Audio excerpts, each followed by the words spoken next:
Well,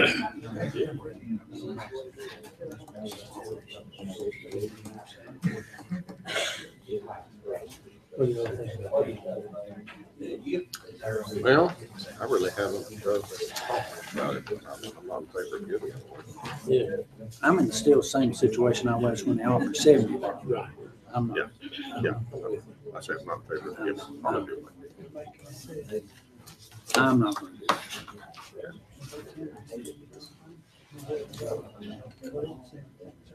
You're talking about, what was it? Acreage wise. Did we ever figure out how many acres it was? Sir, it's an excuse, man. I won't say 57, it's written on here. 50. Oh, yeah. Excuse me. Oh, yeah, 57.20. I mean, circle that, so I'll see that. No, Excuse me, folks. no, we can't do that. Not on 50. Not on 57 acres. Oh, Matt's coming in the door. Excellent. Um, You were right. 8.5 minutes. That's what I said. Ain't we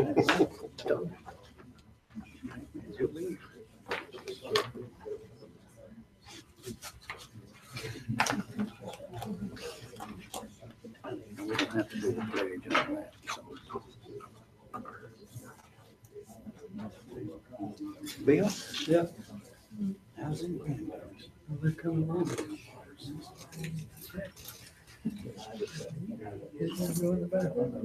Hey, long as you're built right, that's a plus. He's headed to the boys' room. That's good. That's good. Where have you been there? You been traveling? No, I haven't been to NASCAR racing.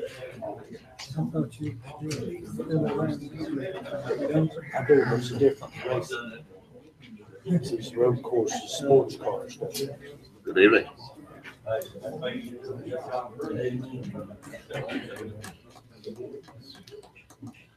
Ladies and gentlemen, we're waiting for a minute or two. I understand that Commissioner Wechtel is in the building, but he's not in the room yet. As soon as he gets in here, we will convene. Okay. We have another minute or two to get in. Yes, sir.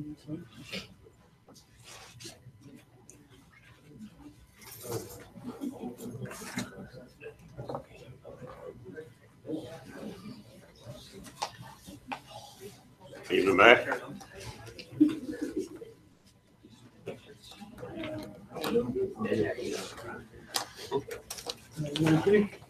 Evening. Oh, yeah, we're fine. Go right ahead. I just drove in from Silver.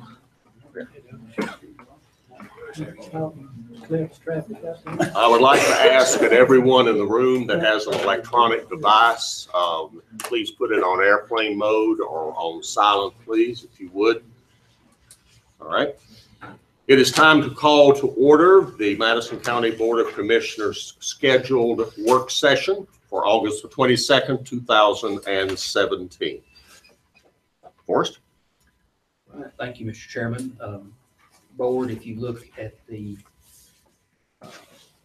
notice that was sent out, you have budget as the first item and EMS contract as number 2.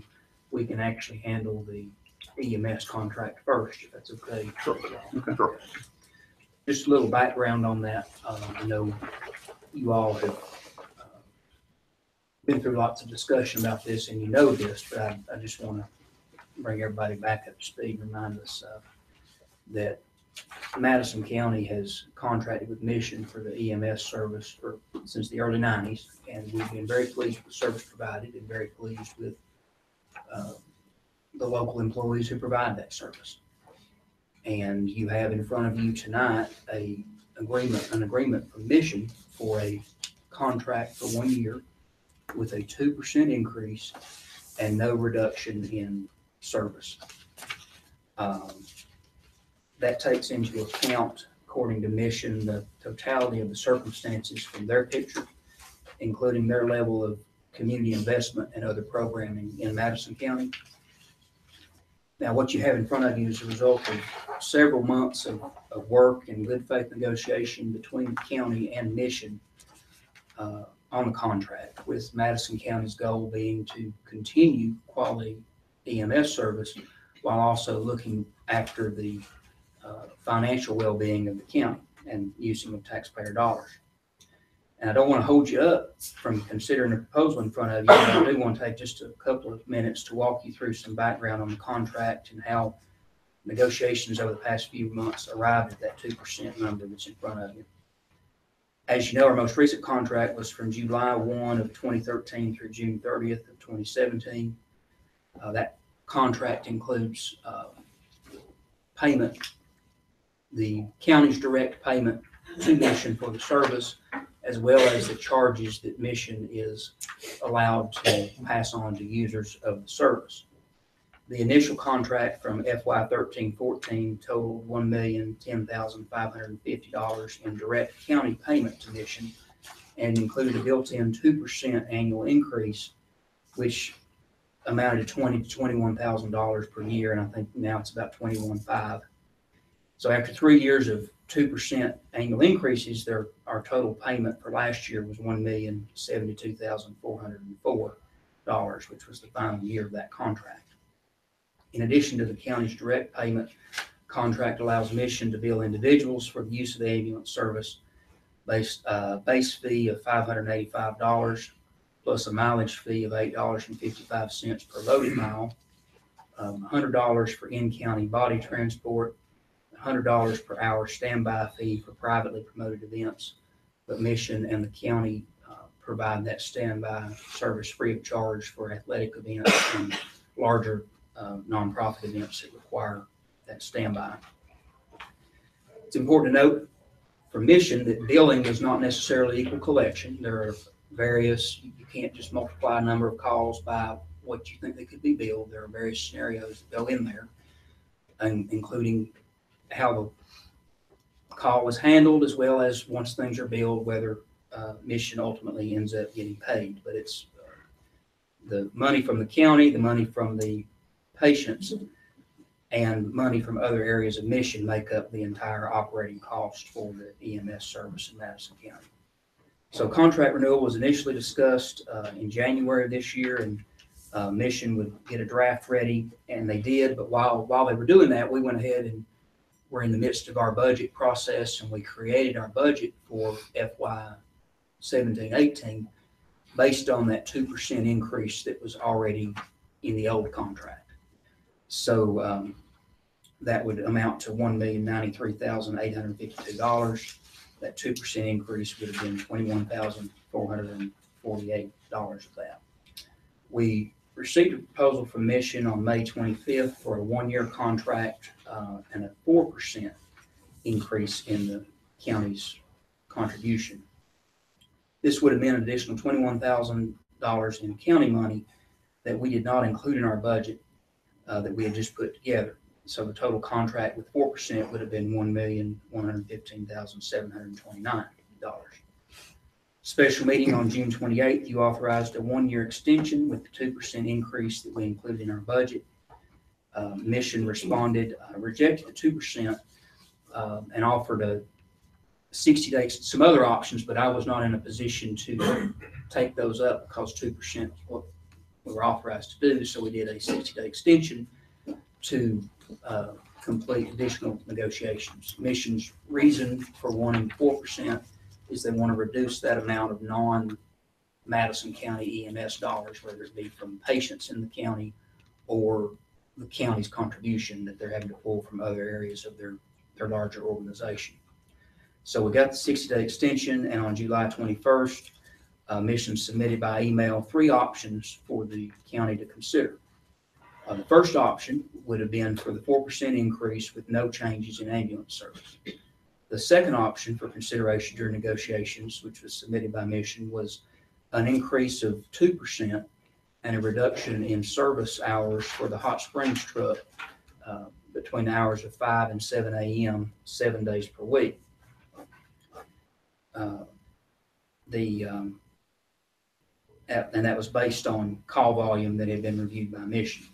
And then the third option presented by Mission was no increase in the county's payment and a reduction in service of the Marshall trucks 21 hours per day, 7 days per week. So I'm grateful Mission presented options and talked about during that negotiation, what the big picture looked like for them, so it provided more information for the county to review.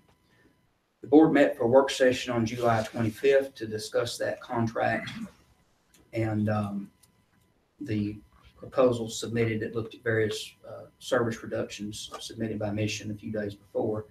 During that meeting, all the commissioners were clear that service reduction was not something you all wanted to see. There was discussion about the county's financial position and the request, Rick Lee was there at that time, a request that he go and see if others at Mission, would be willing to come down from that 4% or find foundation money to cover the amount of that 2%, that sort of thing. So with commissioners being clear that we didn't want to see a reduction in service, we really were at the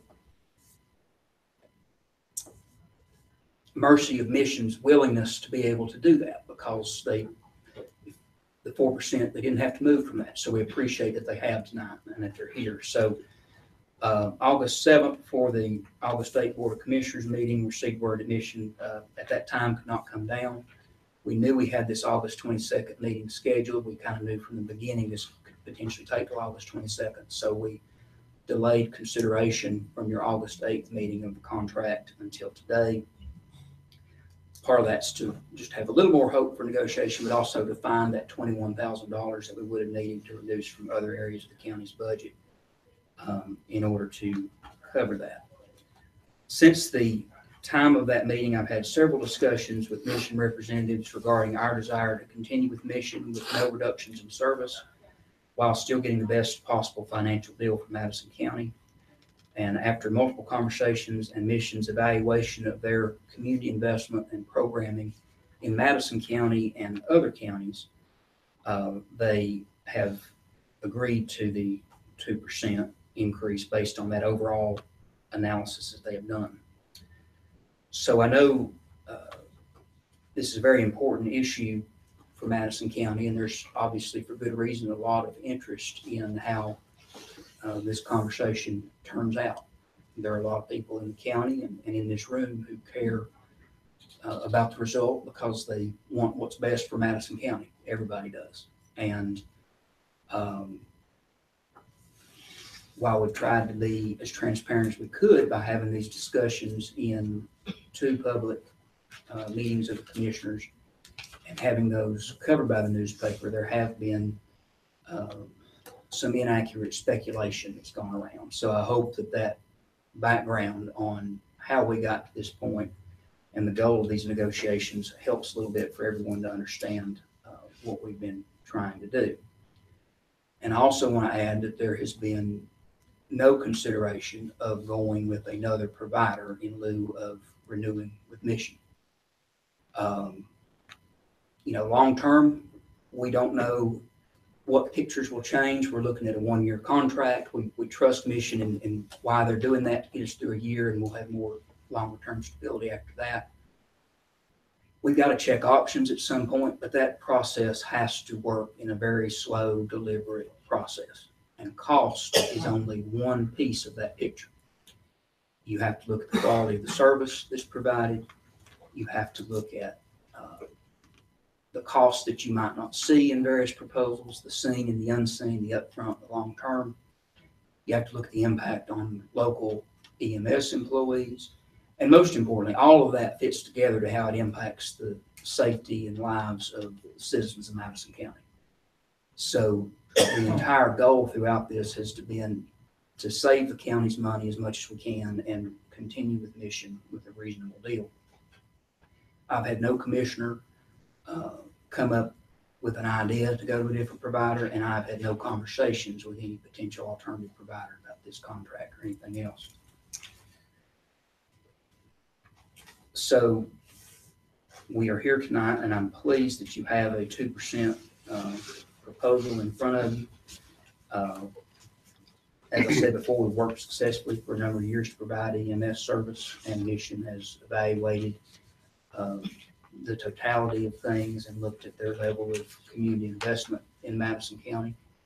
And the contract in front of you is language pretty much the same as what you approved at your June meeting. So it is really, it's a good agreement for the county. It covers us through June 30th of 2018. So I'll be happy to answer any questions, but we also have some folks from Mission here who would like to come on up. And Rick, I want to say it's been good to work with you throughout this process. I know you've had to represent Mission, and I've been representing the county, and they've been good discussions to try to figure out how we best figure this out. If you'll step up.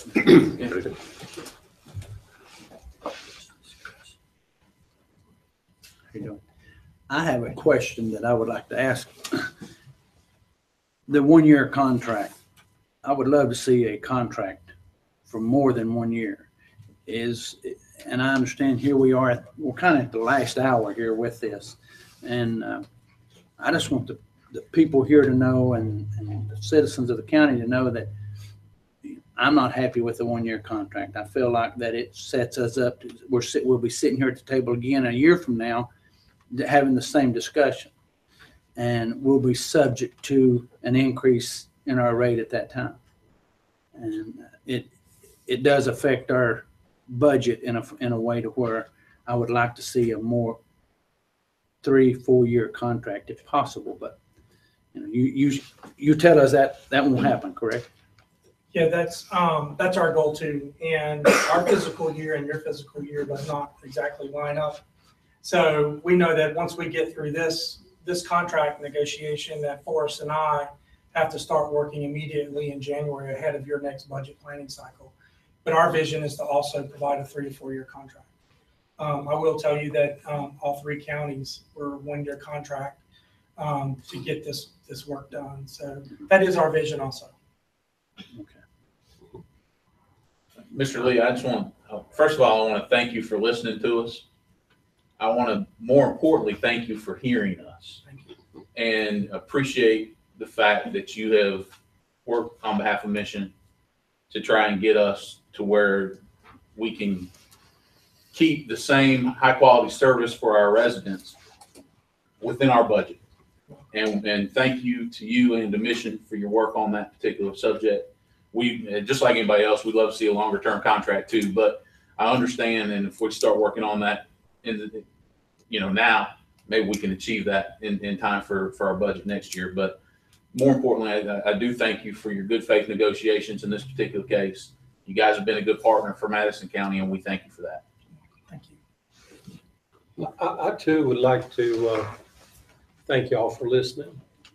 Thank y'all for coming, presenting your program to us, the contract. I would like to see a longer contract. It kind of feels like, in the business world, professional world, a 1-year contract. I mean, if you're an employee somewhere and they give you a 1-year contract, well, it tells me, if my company did that to me, it tells me I better get my resume updated. I mean, honestly, Yeah. We don't want that. We enjoy doing business with Mission Hospital. We want that to continue. But by the same token, we don't want our citizens to be, don't take this wrong, but to be taken advantage of, because let's face it, y'all are the 800-pound gorilla in the room, and we're the small animal in the room. We virtually have no choice. I mean, truthfully, especially at the very last few minutes of the hour. And I expect this will get worked out tonight and everything will move forward. But I really appreciate you folks working with us and helping us to meet our budget and what we have put in there. But I would hope that when we work this out the next time, that we can go for a longer contract, and it will be a price that is fair and equitable. See, we really work for these people out here. There's 5 of us who represent 20-some thousand people, and that's really what we're all about, is serving them. And and taking care of their needs.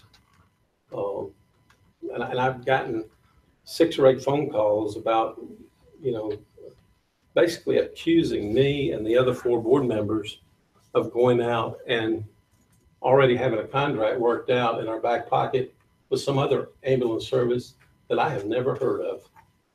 Wouldn't even know the gentleman if he walked in the room. So if you have heard that, that is totally false. We have had no discussions whatsoever concerning that. The relationship I've had with Forrest has been pretty transparent, and I've never felt that. Right. So it's been pretty clear communication. But thank y'all so You're much. welcome. Bill? No. We vote, as far as I'm concerned. I have to also just add to what has been said here. This has been a constructive process, and it has been a good process. And I think the resolution we have tonight works in the best interest of all of us. And I look forward to us continuing to do that into the future. Right? The chair will entertain a motion for the approval of the proposed contract between Mission Hospital and Madison County for ambulance services for the fiscal year 17-18. So moved. Moved by Commissioner Brigman, second by Commissioner Rice. Any further discussion? All those in favor, please raise your right hand. I'd just like to say, with the acceptance of this contract, I too have had several phone calls. I see all the people from the fire department in here. I don't know who started such a rumor. It's pretty obvious that they were trying to cause disarray among the fire departments and our board. We have never, ever discussed that. It's never came up to find another ambulance service. It wasn't even our idea to cut hours. Yeah, it was presented to us by the hospital. Whoever drew that up for the hospital is who came up with that idea. It wasn't anyone sitting here on this board. And, I've had several phone calls, and it seems to be mostly from the fire departments. So whoever started this, I hope they're here tonight. I hope they understand that, we did what was best for the citizens of the county. Yes, we wanted a longer contract, but we have to take what we can do here with this, and we will. But I just wish that the rumors and the false statements would stop, because I've got phone call. I run into people on the street, and it's the same broken record. Oh, you're looking for somebody else to do ambulance service. Oh, you're going to cut hours. Oh, you've got somebody lined up to put in a job here. Folks, if you'll come to our regular meetings, you'll learn real quick we don't operate that way. But I do appreciate you being here. Thank you. Thank you for coming. Forrest? All right, let's see.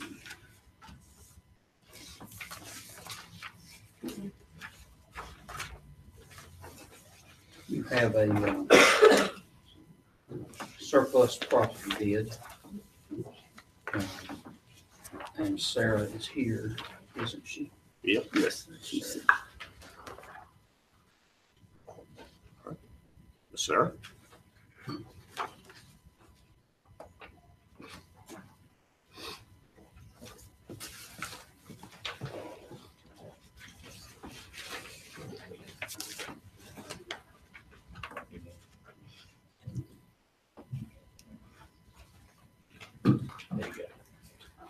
Tonight we have an offer on the Wolf Mountain properties. Same individuals who had bid at the last, they've upped their bid to $72,000. And in the process, we found a discrepancy that brought down the amount of acreage.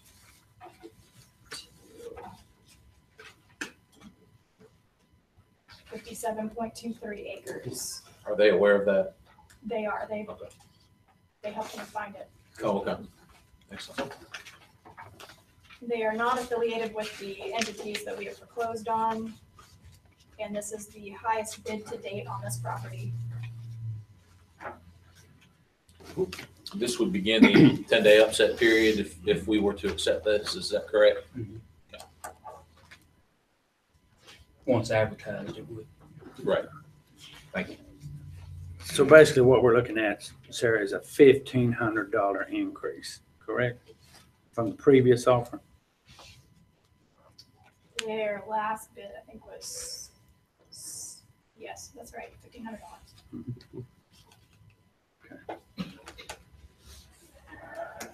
So is the acreage that they're making the bid, is that for the highlighted acreage or is the highlighted acreage excluded?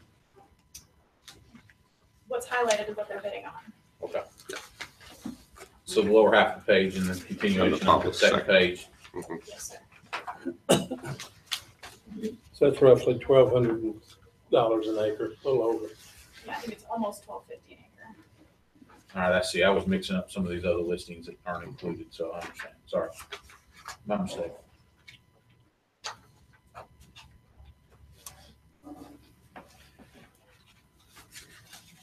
Well, I personally can't see that a $1,500 increase would justify the sale of the property from what the previous offer was. When you're looking at $1,250 per acre. I would be opposed to taking the offer. Isn't it a $12,000 increase? Paid $600 additional dollars.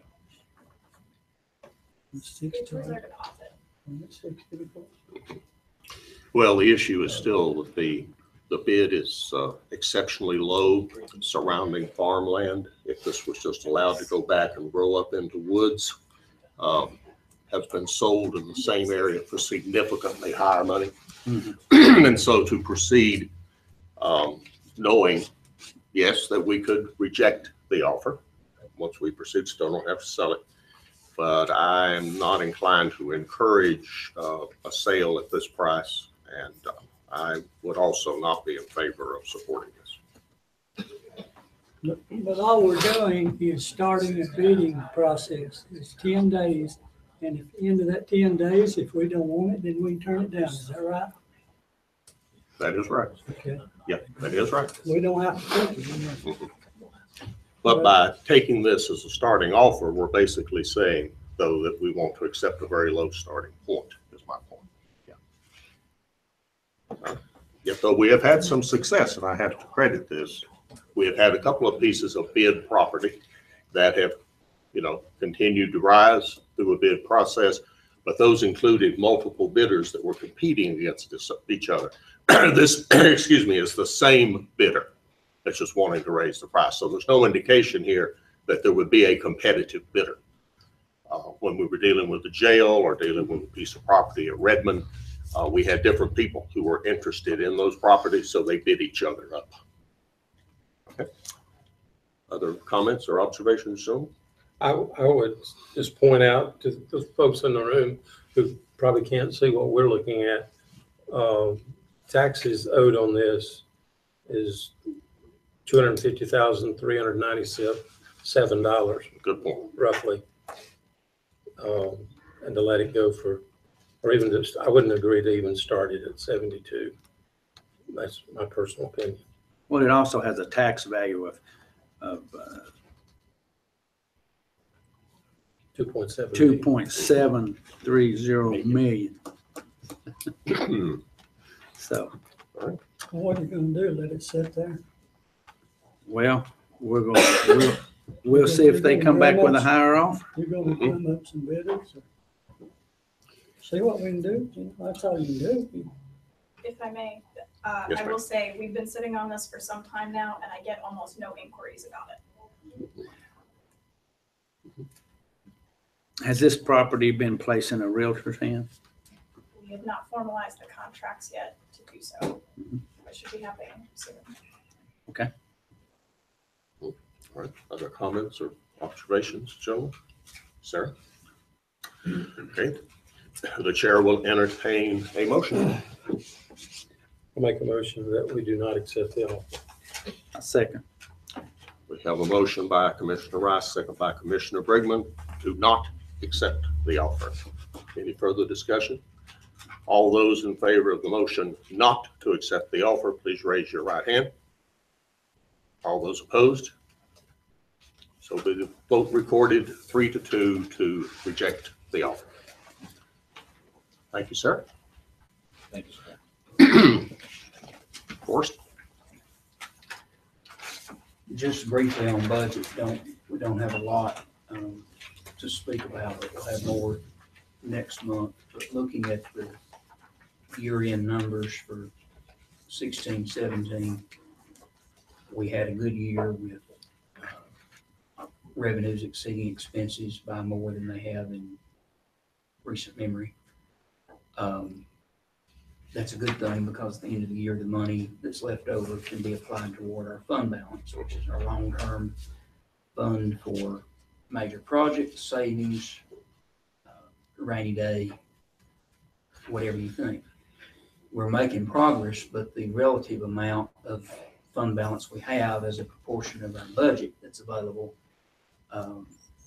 still needs to be higher. So we'll be looking in more detail next month at what that is. We've talked throughout the year about adopting a fund balance policy that makes very clear where we want to get with that. But we have made significant progress thanks to our using good sense when we budget and overshooting on expenses and underestimating revenues. We end up with some good surprises that way, and that's always how you want it to be, rather than relying on money coming in that isn't a pretty sure bet. It's always an estimate, but we ended the year well and look forward to looking at how that impacts our long-term fund balance and options for capital outlay and various work on facilities in the county, vehicle and equipment needs that go on. I mean, we're a big organization. We've got a lot of things that we have taped together over the years, which will always be the case because we'll never have enough, and we don't ever need to forget what it's like to pinch pennies. But we do need, with the money we do save, to really be cautious and look at that long term and make sure you're spending it on the priorities that are most important for the county. So at your next meeting, we'll have more, we'll have those firm numbers for you to look at and how it impacts each of those different areas.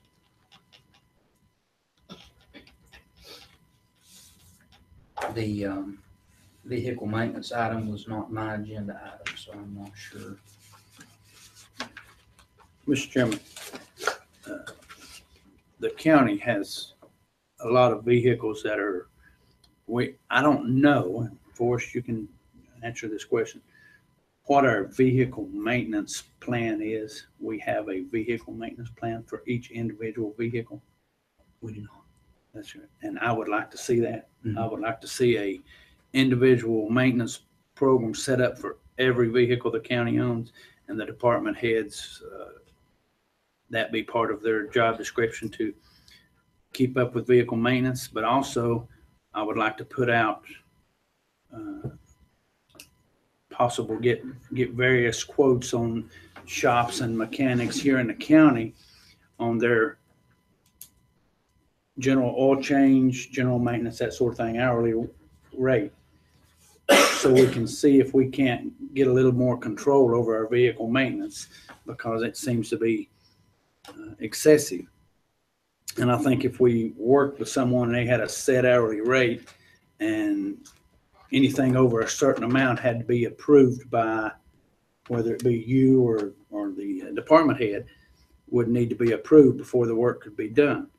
I think it would help us as far as maintaining the vehicles and getting the most value for what we have to do. It's a shame we don't have a shop of our own. I really wish we did, and I think we should look at doing that in the future to cut the cost of the maintenance. I would like to see us get some prices on various vehicle maintenance facilities in the county to kind of compare and see where we're at. We do, and I do want to state our department heads are responsible for overseeing the vehicles that are under their care. So we have that. there are a few who let that fall through the cracks. And it's been my desire to get better control of that for the past couple of years and get them to really, you need them to keep track of 90% of it, and then you need somebody to check it off. Somebody who's centralizing everything and getting those reports. Mhm. And that's always a challenge with limited staff. And given other areas where we have not been for a number of years, where we've just not kept up with the way things have gotten busier and more complicated. We're still trying to find places to house those areas of responsibility. And I know we've discussed before the idea of bringing it in-house. I know we looked at our numbers 2 years in a row on completely bringing it in and hiring somebody and having a shop, and we don't quite have enough volume for that to be cost effective at this time, but that's something to keep looking at because it could change pretty quickly. And we can certainly shop around and do some checking, but we have to figure out, the number of the vehicles that are under the control of the commissioners and how that fits in the bigger picture of what vehicle expenses are. And then there's always the two-sided issue of if you get that contract and you go to one place, is that fair to, everybody's got a chance to bid. So it seems fair, but I'm just telling you, not everybody's going to be happy in that process because spreading things around has been the. Yeah, I would be okay with spreading things around as long as the price was comparable. Okay. I don't think that's a problem as far as One of the things that we could really need to consider in doing that would be a survey of the shops that we're using, find out what their labor rates are, see whether there is consistency within their labor rates. When we shop out our work, we can have an agreed price for a labor rate, and if the shop doesn't want to take it at our labor rate, then we can move the car to a shop that will.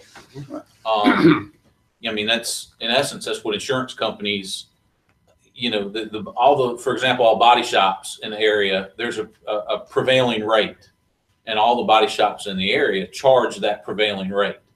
So regardless of what shop you go to, the insurance company understands what the labor rate is going to be for the repair. Now, where the difference comes into place is when you have mechanical repairs. If you have something that has to go back to the dealership is always markedly higher than the independent shops are, just because they have convinced people that they are a specialist in that particular vehicle. That's a whole different ball of wax, but you've got it. You've got the situation there where that's not always the case. But when you have certain things that have to go back to dealer, for example, a lot of transmissions aren't serviceable now. They have to go back to the dealership to have transmission service. The cars have been engineered that way, and that's all and at that point we're basically subjected to whatever the prevailing rate is at that individual dealership. But in regards to dealing with the shops in the county, if we say, hey, look, here's the prevailing labor rate. If you're willing to do the work at this labor rate, we'd like to do business with you. I don't see any harm in that at all. For some of the vehicles, does the county own I don't know. approximately? Well, the thing that concerns me is not what an oil change costs.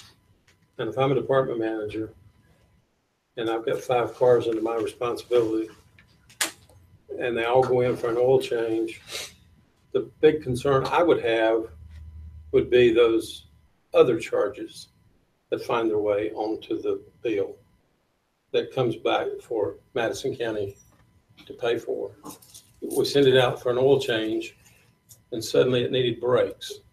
Suddenly it needed a new muffler or a tailpipe or this or that or whatever. And, our folks are not experts on mechanical repair, so we can't expect them to know. I just don't want us to be taken advantage of, because, again, it's not our money, it's their money that's being spent. So we need to be mindful of that. Well, that would, part of that would be solved if you had a work order process where, for example, the company I work for, we have a fleet management service that manages our fleet. Now, we've got hundreds of cars statewide, and that's why we have a fleet management service. But in that particular service, anything up to X number of dollars, as the operator of that vehicle, I can authorize those repairs. Anything over X number of dollars, the fleet service has to call and get a work order, an authorization from the person who manages our fleet within the company. You could set up some sort of a structure like that. But even at this day and age, depending on your vehicle, if you set it at $50, for example, depending on what kind of vehicle it is, an oil change could be more than $50, because if you're dealing with a diesel that has 9 quarts of oil in it or something like that, you're going to be over a $50 charge. So you've got to find a balance between what's going to cause additional work. You know, are you being penny wise and pound foolish at certain times?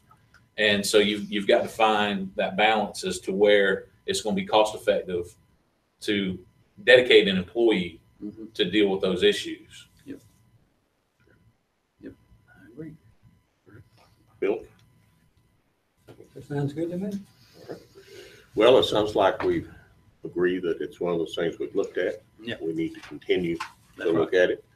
And as we continue to get our hands around the different management aspects of the county, and we are moving in those directions. For example, I know a work order process is coming down on a lot of other stuff. So definitely, thanks for bringing it to our attention. I'm sure the forest will proceed to continue to work on this. In regards to the vehicles that are purchased with state funds, those vehicles are still owned by Madison County, correct? Correct. Okay. So the maintenance, does the state dictate? Do they have dictates in regards to certain maintenance on certain vehicles, or Just for our transportation. okay, which is logical. I mean, that makes sense. Yeah. So I mean, from that standpoint, I think if we had, and I'd be willing to take a look at this, you know, if we had what their requirements were, and we could potentially kind of extrapolate from their requirements what the requirements could be for a county plan, and try and have them somewhat parallel one another so it doesn't cause mass confusion with everybody. And whether that's reasonable or not, depending on the vehicles, we almost really need to know every vehicle that's in the fleet. Yes. Because certain vehicles have certain needs that other vehicles don't have. That's right. Well, and we have actually quite a diversity Right. of those vehicles And then the thing that scares me is those Subarus that DSS has. and the belts on. Yes. Yeah. We've had that discussion before. Oh, yeah. I won't bore everybody with that, I understand. but those, you know, the Subarus, for example, have certain specific maintenance needs that other cars don't necessarily have. That's right. And we need to be mindful of that. Otherwise, we are wasting assets at a faster rate. And I'd be happy to share with you what we do in Woodford as well on very sophisticated fleet maintenance Yeah. plan. Cool. Very good. All right. Any further discussion on that, Alan? No. I believe it is time for us for executive session. Am I correct? Under state statute 143-318, paragraph 11, I will entertain a motion for the board to go into executive session to discuss economic development and personnel. So moved. Moved by Commissioner Brigman. Second by Commissioner Rice. All those in favor of going into executive session, please raise your right hand. We will be leaving this room, going down the hall. You are free to stay, okay? I can't say how long it'll be, guys. It could be a few minutes, and it might be breakfast pizza. So, but please feel free to stay. We will come back into open session after economic development personnel. And we will be in the computer lab, guys, at the end of the hall. Very far in, right, that way. Last room on the right. That I'll be working. Yeah, I mean, They have a super sophisticated fleet maintenance system, which is modeled after their national boat system. Not something we created. That would probably catch 99% of our